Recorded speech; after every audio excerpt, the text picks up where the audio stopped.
పూజ్యులు, నేనెంతో గౌరవించే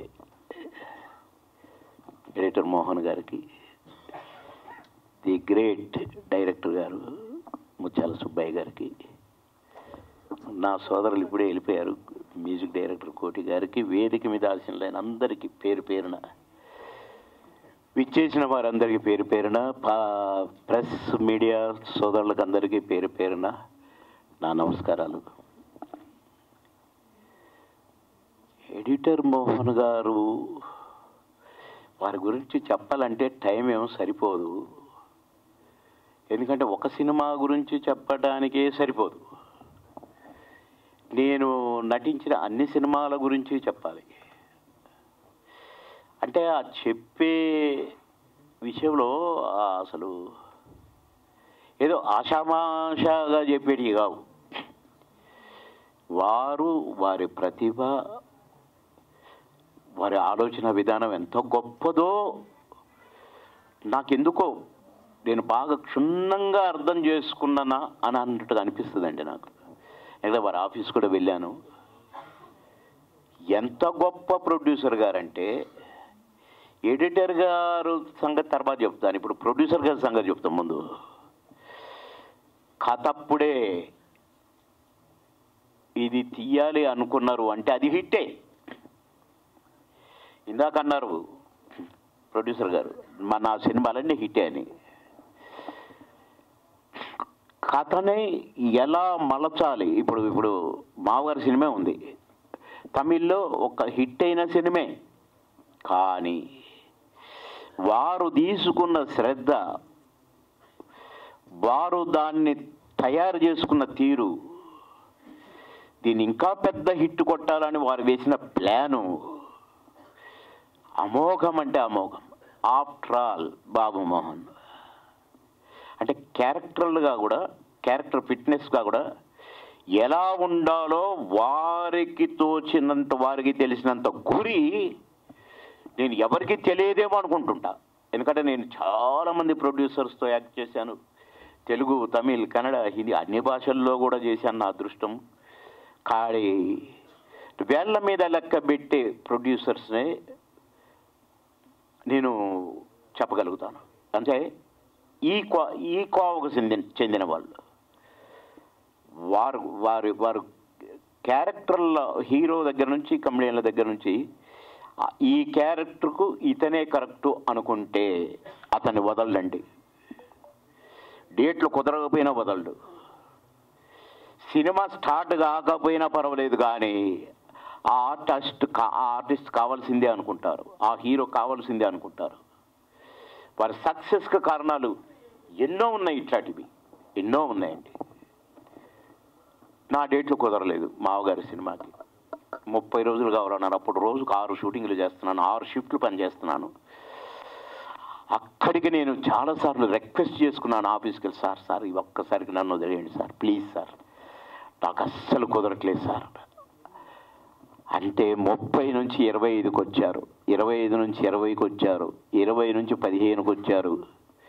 కానీ నేను 12 కంటే కుదరదు సార్ గురువుగారు అన్నాను.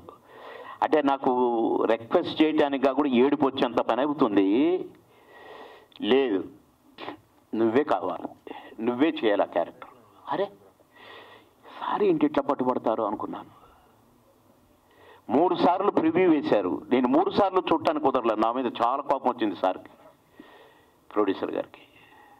ఎందుకంటే నేను కావాలని కాదండి, అసలు క్షణము తీరికలేక కుదరక, ఒక్కరోజే మెడ్రాసు, ఒక్కరోజే తిరుపతి, ఒక్కరోజే వైజాగ్, ఒక్కరోజే హైదరాబాద్. ఆ పొజిషన్లో మళ్ళీ ఎక్కడికి వస్తే అక్కడ 5-6 షూటింగులు. 6వ షిఫ్ట్ 4 to 6 ఉండేది. సరే మొత్తానికి 12, అసలు 30 రోజులు డేట్లు కోటగారిచ్చి, దాసర్ గారిచ్చి అందరిస్తే నేను 12 రోజులు ఇస్తే అసలు నన్ను పెట్టుకోవచ్చా సినిమాలో? అంత క్రమశిక్షణ కలిగిన ప్రొడ్యూసర్ గారు, కమిట్మెంట్ ఉన్న ప్రొడ్యూసర్ గారు. కానీ వారి ధైర్యం ఏంటో పెట్టుకున్నారు. పెట్టుకోవడమే కాదండి, సినిమా రిలీజ్ అయిన తర్వాత నేను వైజాగ్లో ఉన్నాను ఒక షూటింగ్లో.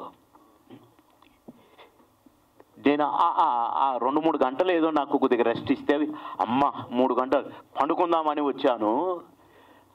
తలుపు కొడితే తీశాను, ఎడిటర్ మోహన్ గారు.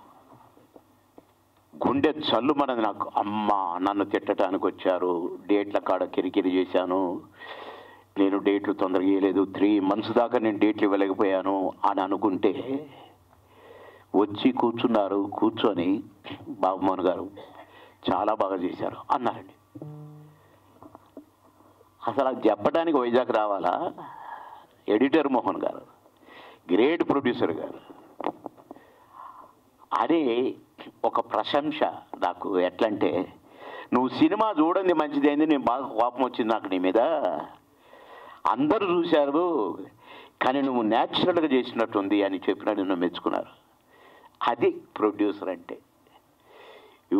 ఇన్ని సినిమాలు చేశాను కానీ అట్లా వచ్చి ఒక సినిమా సక్సెస్ అయితే సంతోషపడతారు, సెలబ్రేట్ చేసుకుంటారు, సరే డబ్బులు లేకపోతే అన్నీ ఉంటాయి. కానీ ఒక ఆర్టిస్టును ఏదో పని మీద వచ్చారో ఏమో, లేక నా కోసం వచ్చారు కానీ వైజాగ్ వచ్చి ఎక్కడో షూటింగ్లో ఉంటే నన్ను నేనున్న హోటల్కి వచ్చి అభినందించారంటే ఇదిరా ప్రొడ్యూసర్ అంటే, ఇలా ఉండాలి, గ్రేట్నెస్ అంటే ఇది అని చెప్పి నేను చాలా సంతోషపడ్డానండి.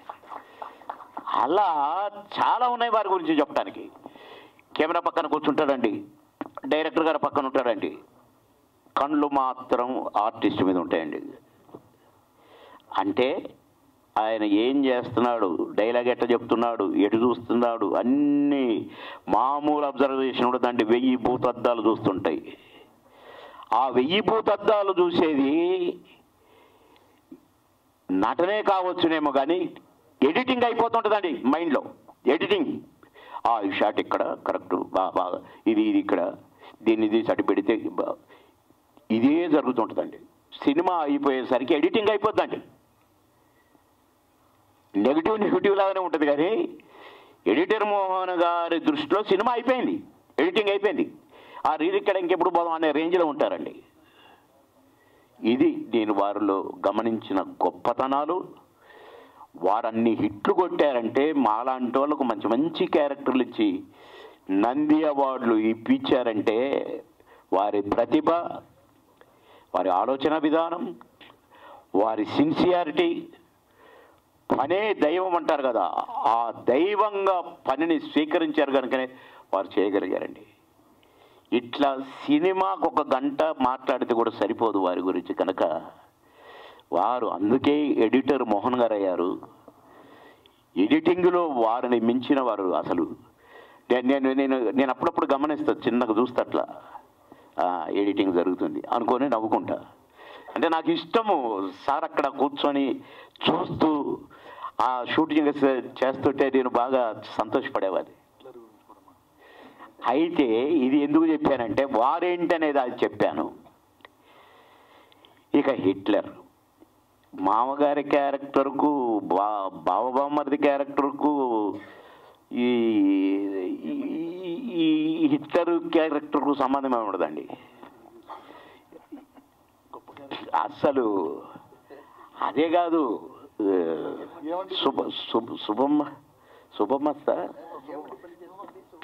ఏమడి పెయింట్ చూసుకోండి, శుభమస్తు కూడా అసలు ఆ సుధాకర్ గారు. నేను ఆ సాంగ్లో మా చిన్న బిట్లు, దాంట్లో షూటింగ్ వదిలేసి నేను బిస్కెళ్ళినట్టుంటాను.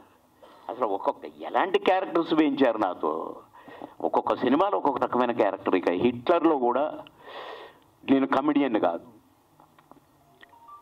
దాసర్ గారితో ఒక సెంటిమెంట్ టైప్ క్యారెక్టర్. అసలు వారు తను అన్నా చూసావా అన్న అని తిరిగినోడిని అంత సెంటిమెంట్ క్యారెక్టర్ వేయించడం అంటే గట్స్ ఉండాలి ప్రొడ్యూసర్కి. అలాంటి గ్రేట్ ప్రొడ్యూసర్ గారు.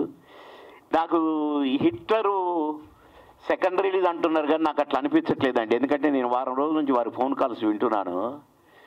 ఇది అసలు ఫస్ట్ రిలీజ్ రాగానే ఉంది వారి హడావుడి. అయితే ఖచ్చితంగా హిట్లర్ లాంటి సినిమాలో చిరంజీవి గారు, నేను వారి ప్రతి సాంగ్ నా మైండ్లో ఉంటుందండి. ఆ డ్యాన్సు, ఆ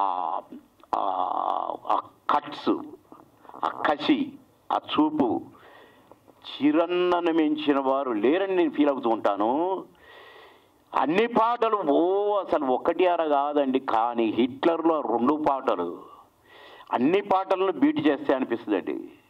నడక తెలిసిన నవరాత అసలు ఆ రంభ ఇట్లా మోకాళ్ళ మీద నడుస్తుంటుంది, కరెక్ట్గా మ్యూజిక్కి చిరన్న చూపు ఉంటుంది.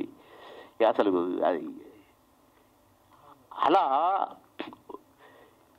6 పాటలు హిట్ ఉన్న డ్యాన్సులతో ఉన్న సినిమాలతో పోటీగా 2 పాటలు వర్క్ చేసినండి హిట్లర్కి. అందరి క్యారెక్టర్లు కూడా ఎంత మంచి సెంటిమెంట్, చిరన్న కంట తడి పెట్టుకొని. అందులో మరి చిరన్న ఒప్పుకున్నాడా లేకుంటే ప్రొడ్యూసర్? డ్రెస్ కూడా అండి, చక్కని బుషర్టు ప్యాంటు, రాముడు మంచివాడు. అసలు ఆ ప్యాట్రన్ ఎప్పుడు చిరంజీవి గారు ఏ సినిమాలలో వేల గమ్మత్ డ్రెస్సింగ్ సింపుల్గా.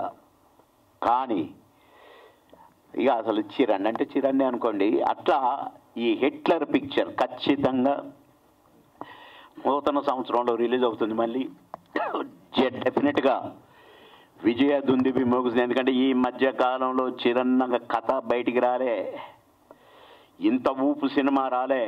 వస్తుంది ఇప్పుడు మళ్ళా పాత రోజులు జడ్జనగర జనారే డెఫినెట్. మళ్ళా అప్పుడు నెల్లూరులో చేశారు 100 days, కానీ ఈసారి ఈ దగ్గరలో హైదరాబాద్ చుట్టే చేయాలని కోరుకుంటున్న ఎట్రమోహన్ గారిని. మేడం గారు, విజయలక్ష్మి గారు మేడం గారు వచ్చారని తెలిసింది, వారి సత్యమణి గారు.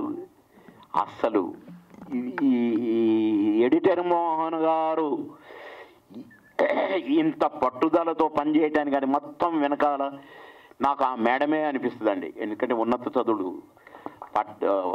వారు ఉన్నత చదువులు చదివిన చాలా విజ్ఞాని, కానీ వీరి విజయాల వెనక మాత్రం మేడమే డెఫినెట్గా. ఇక మా రాజా ఉన్నాడు, మా హీరో ఉన్నాడు, వాళ్ళని ఇక్కడి నుండి చూస్తున్నాడు నేను. వారిని కూడా హిట్లర్ గారు లైన్లో పెట్టారు. కొడుకును హీరోగా లైన్లో పెట్టారు హిట్లర్గా, ఒక కొడుకును డైరెక్టర్గా కూడా హిట్లర్గా పెట్టారు. కనుక ఈ సినిమా మళ్ళీ 100 రోజులు ఆడాలి, ఇంకెక్కువ ఆడాలని కోరుకుంటూ వారికి అడ్వాన్స్గా కంగ్రాట్స్ చెప్తూ ప్రేక్షక దేవుళ్ళందరికీ ఈ హిట్లర్ సినిమాను మరొకసారి విజయ దుందుబి మోగించాలి. తమ్ముళ్ళు, అన్నలు, అక్కలు బ్రహ్మాండంగా నమ్మించిన కదా. విజ్ఞప్తి చేసేది ఫస్ట్ టైం ఇన్ని 100 సినిమాల తర్వాత 1800 900 ఉన్నాయి తెలుగు తమిళ కన్నడ అన్నీ కలిపితే. కానీ ఫస్ట్ టైం, సెకండ్ రిలీజ్ కాదు ఇది, ఫస్ట్ రిలీజ్ అన్నంత విజయాన్ని మీరు ఇస్తారని ప్రేక్షక దేవుళ్ళని కోరుకుంటున్నాను. అడ్వాన్స్గా హ్యాపీ న్యూ ఇయర్, నూతన సంవత్సర శుభాకాంక్షలు.